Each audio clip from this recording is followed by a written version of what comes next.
Each year, 1.5 million Americans sustain traumatic brain injuries. So what are the ways to avoid a TBI?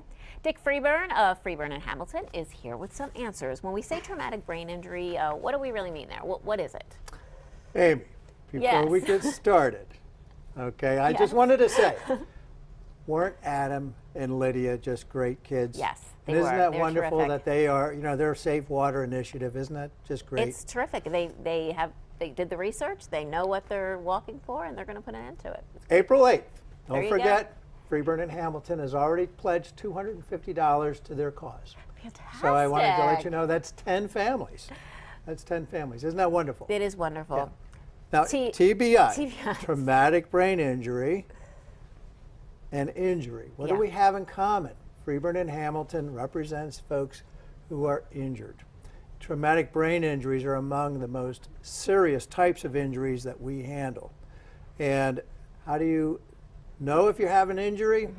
Loss of consciousness, altered state of consciousness, confusion, not knowing where you are, visual changes. We've all heard of seeing stars, nausea, that sort of thing. So if you have or suspect that somebody has had a TBI, you have to be very careful and take it very seriously.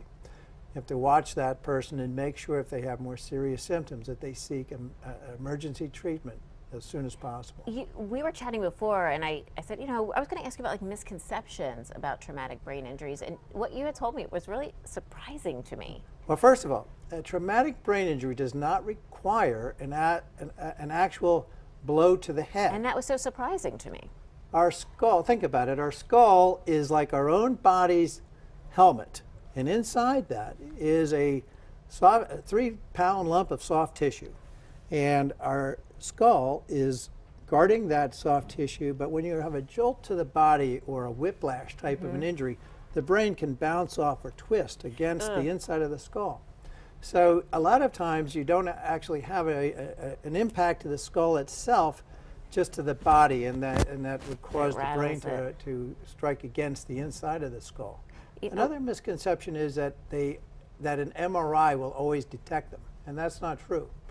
An MRI oftentimes does not show, a traumatic brain injury will not show up on an MRI. So it's something that is more clinical in its diagnosis oftentimes. It's really interesting. It's something that you really should educate yourself on, and then if you do sustain a head injury, of course, you can help us out.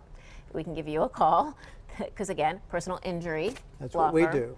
And these are some ways on the screen that you can actually avoid a head injury, so pay attention to that too. Good to have you back with us. Amy, it's so great to see you, and congratulations on your new baby. Oh, thank you so much. Thank you so much.